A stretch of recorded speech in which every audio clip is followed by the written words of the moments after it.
Students, कैसे हो आप सब। उम्मीद करता हूँ आप और आपकी जो स्टडी है वो बहुत अच्छी चल रही है।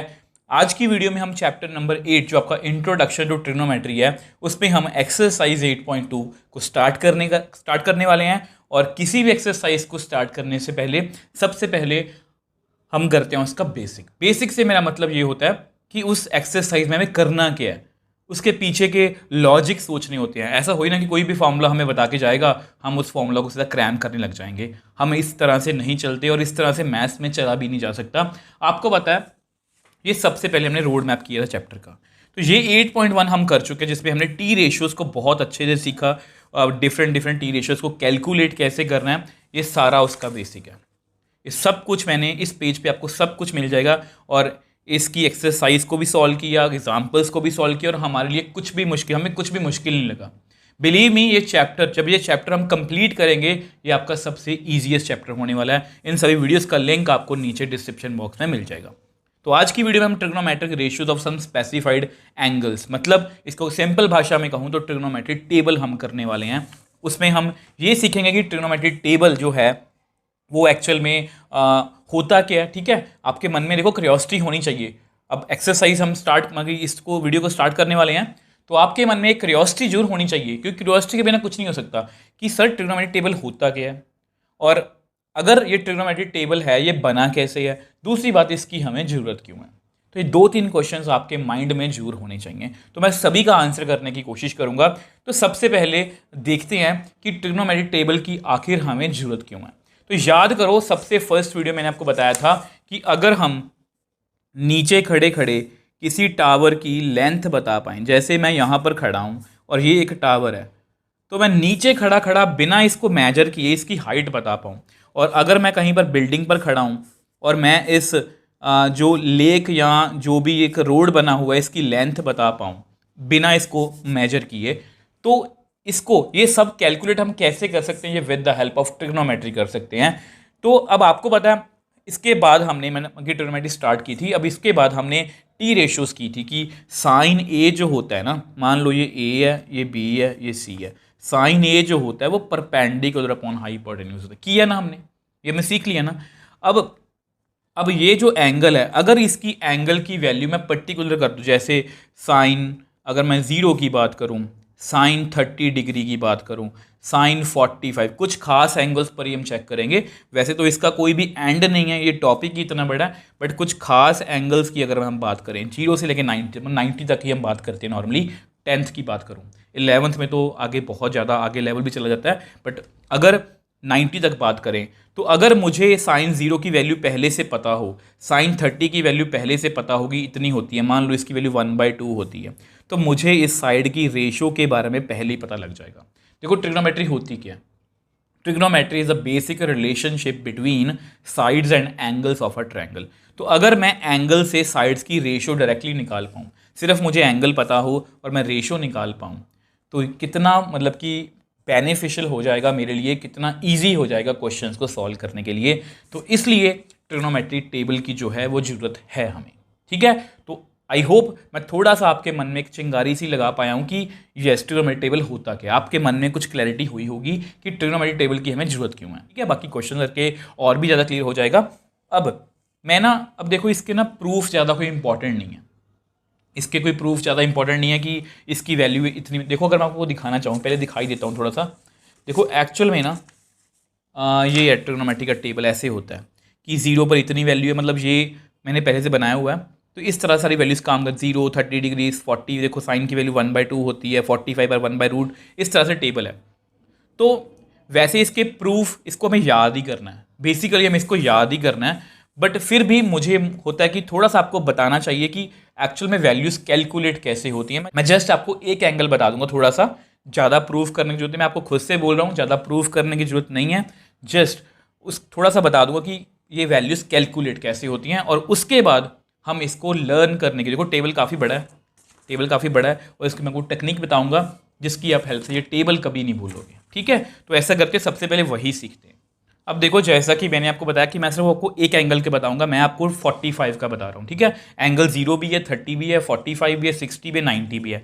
मैं जस्ट आपको एक 45 का बता रहा हूँ, ज़्यादा इसके प्रूफ करने की जरूरत नहीं है, ये जस्ट इसलिए बता रहा हूँ ताकि आपको इसका लॉजिक पीछे से क्लियर हो जाए, ठीक है। तो मैंने एक राइट एंगल ट्रायंगल मान ली जिसमें ये एंगल कितना है 45। अब आपको बताया एक ट्रायंगल में 3 एंगल होते हैं, तीनों का सम कितना होता है 180। अब ए आपका 45 है, बी आपका 90 है, तो सी निकाल लेते हैं, सी निकल ही जाएगा। तो ये 135 बन गया, ठीक है। तो सी एंगल कितना आ गया 180 माइनस 135, तो सी एंगल कितना आ गया 45। लो जी, मतलब अगर ये 45 है, अगर ये 45 है तो ये भी कितना है 45। अब मुझे सेंस एक बात याद आ रही है 9th क्लास की, जिसका हमने रिजल्ट बहुत बार यूज़ किया। Since A is equal to C therefore, आपको पता है ये हमने ना बात 9th में सीखी थी और 6th चैप्टर में भी यूज़ किया था। अगर एंगल आमने सामने वाले एंगल बराबर, मतलब अगर एंगल बराबर है ना तो उनके आमने सामने वाली साइड्स भी इक्वल होती हैं। तो ए के सामने कौन सी साइड है बी सी, और सी के सामने कौन सी साइड है ए बी, मतलब ये साइड्स भी आपस में क्या होंगी इक्वल। बस हमारी बात जो है वो बन गई है। यहाँ मैं लिख देता हूँ इसका रीज़न, जैसा कि मैंने आपको बताया था कि opposite sides to equal angles are equal, तो ये इक्वल है। अगर ये इक्वल है, देखो अब हमें अब आपको पता है ये परपेंडिकुलर है, ये बेस है, ये हाइपोटेन्यूज है, ठीक है। तो मैं लिख भी देता हूँ आपके लिए, ये आपका हाइपोटेन्यूज है। अगर मुझे ये वाला एंगल कैलकुलेट करना है तो ये परपेंडिकुलर है, ये भी मैंने आपको बताया था, और नीचे कितना है बेस, ठीक है। नॉर्मली हम क्या करते हैं साइन ए की वैल्यू लिखते हैं, आपको पता है साइन ए की रेशो कितनी होती है, ये देखो ये है जी साइन की रेशो पी बाई एच, ठीक है। कॉस की बी बाई एच, टैन की पी बाई बी। बट यहाँ पर क्योंकि मुझे वैल्यूज़ खास कैलकुलेट करनी है तो लेट लिख लेते हैं, लेट अपना B C is equal to A B, ये इज इक्वल टू हम ए मान लेते हैं, इन दोनों को मैं ए मान लेता हूँ। देखो ये से का मतलब है कि लेट हमने मान लिया कि इसकी वैल्यू इसके बराबर है, ठीक है। पाइथागोरस थ्योरम से हम देखो ये भी परपेंडिकुलर बेस की वैल्यू हमने मानी है, ये ए है ये है, तो कितना बन गया 2a², तो which implies h is equal to, ये हम सब काम कर चुके हैं 8.1 में, ठीक है। तो इसको मैं लिख सकता हूँ 2 इंटू ए इंटू ए। अब आपको पता है यहाँ से एक पेयर बाहर आ जाएगा, तो मेरे पास कितनी वैल्यू आएगी h की √2a।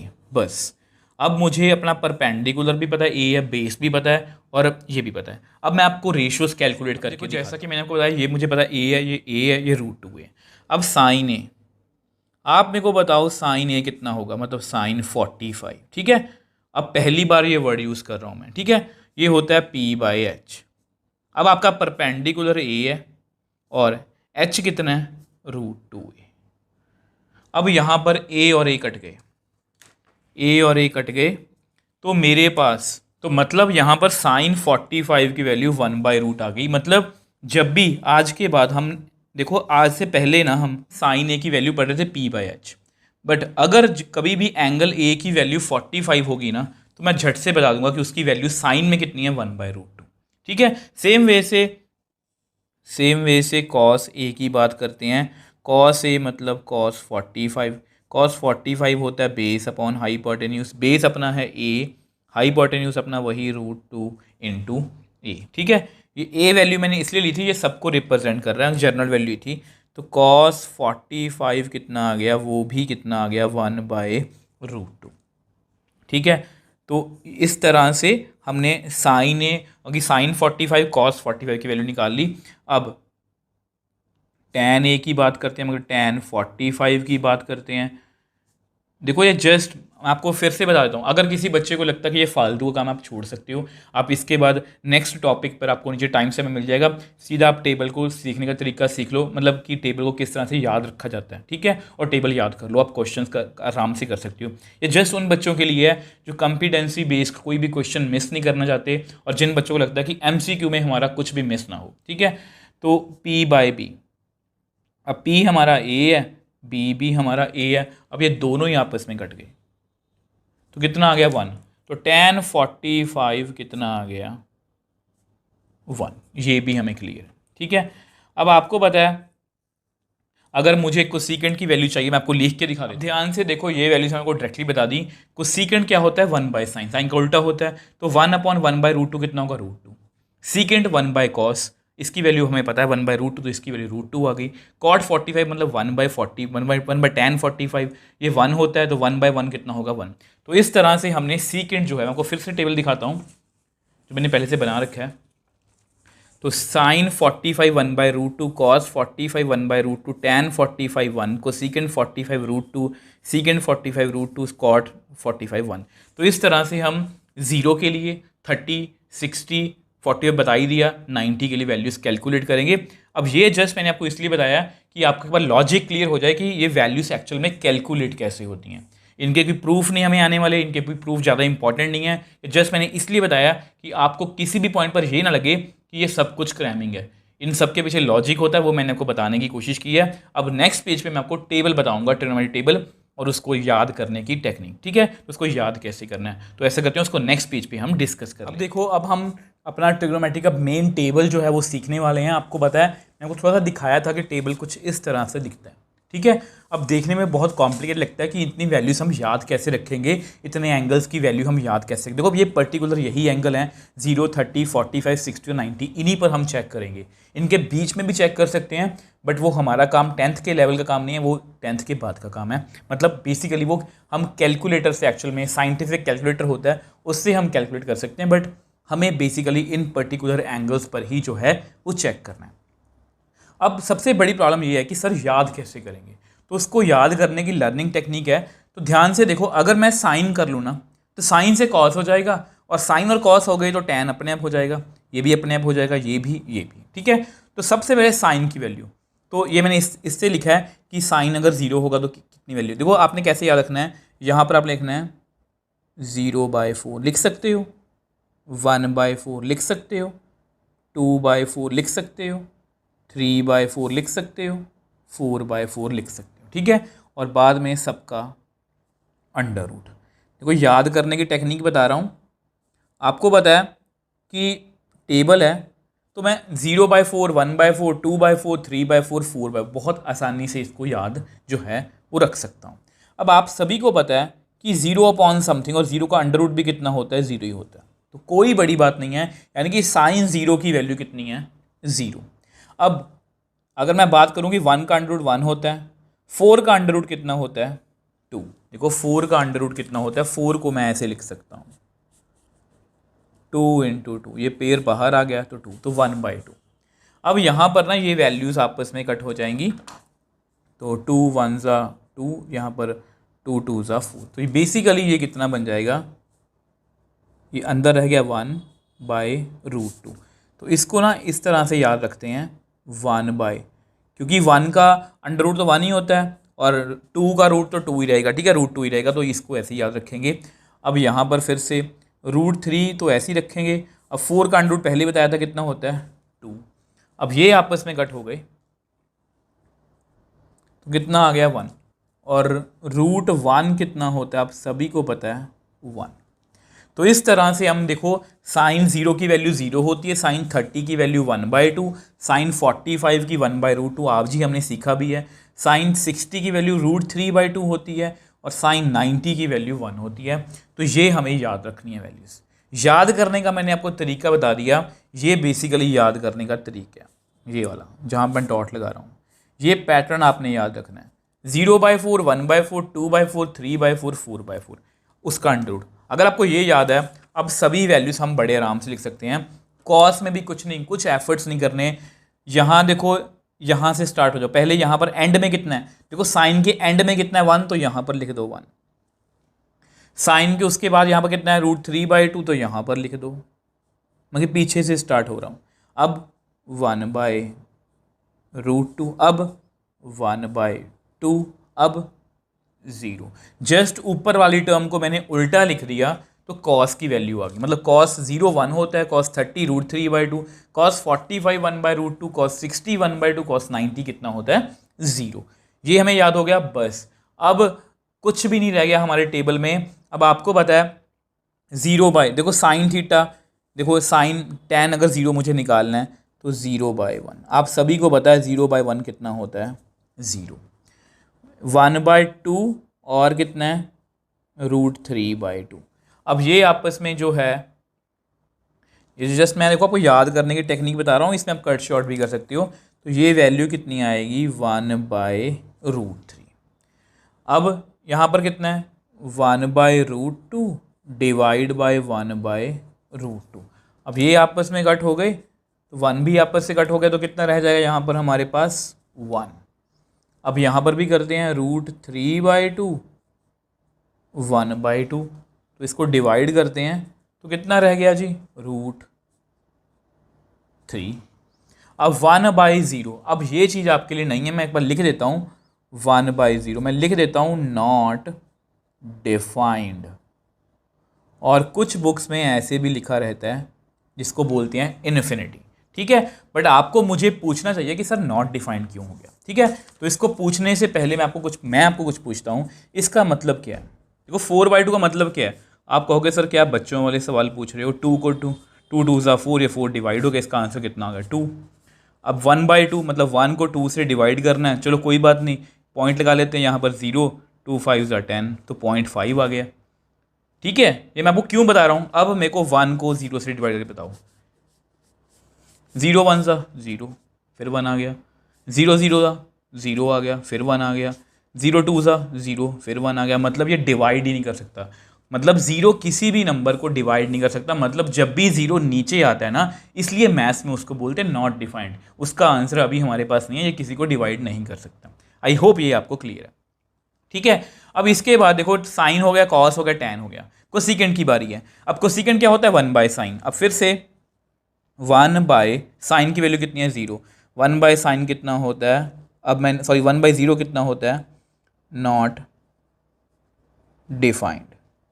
ये मैंने आपको समझा भी दिया और बता भी दिया कि ये डिफाइंड नॉट डिफाइंड क्यों होता है, ठीक है। अब इसके बाद 30 1/1/2, ये कितना बनेगा, ये 2 बनेगा, 2 ऊपर चला गया 2 बनेगा। 45 इसका उल्टा, मतलब इसका उल्टा कर दो, इसका उल्टा मतलब इस तरह से, तो कितना बनेगा √2, ठीक है। अब इसका उल्टा कर दो 1/√3/2, इसका उल्टा कितना होगा 2/√3, ठीक। अब साइन 90, 1 का उल्टा कितना होता है 1 ही होता है। तो इस तरह से हमारी जो कोसेकेंट है उसकी वैल्यू आ गई। अब इसके बाद सीकेंट की बात करते हैं। अब सीकेंट होता है कॉस का उल्टा, ठीक है। तो 1/1 यानी कि 1, 1/√3/2 मतलब 2/√3, इसका उल्टा कितना होगा √2, इसका उल्टा कितना होगा 2, इसका उल्टा कितना होगा नॉट डिफाइंड मतलब इन्फिनिटी। आई होप ये आपको क्लियर है। अब रह गया जी कॉट, ठीक है। अब जो कॉट है ना, इसको निकालने के आपके पास दो तरीके हैं। आप इसको cos बाय साइन करके भी निकाल सकते हो, आप इसको 1/tan करके भी निकाल सकते हो, तो जिस तरह से आपको ठीक लगे। अब cos बाय साइन कर लेते हैं, 1/0, ये क्या होगा नॉट डिफाइंड मतलब इन्फिनिटी। अब यहाँ पर भी ये पहले आएगा √3/2 होल डिवाइड बाय 1/2, 2 2 कैंसिल हो गए, तो कितना आ गया √3/1 मतलब √3। अब यहाँ पर कॉस कितना है 1/√2, साइन कितना है 1/√2, तो ये कट हो जाएगा। देखो जैसे यहाँ पर ये कट हुआ था, ये भी कट हो जाएगा, तो मेरे पास कितना आएगा 1। इसको करते हैं 1/2 डिवाइड बाय √3/2, अब ये भी कट हो गया, ठीक है। तो मेरे पास कितना बचा यहाँ पर 1/√3, लास्ट रह गया 0, कॉस बाय साइन है, 0/1 कितना होता है 0। तो इस तरह से हमने पूरा टेबल कंप्लीट कर लिया।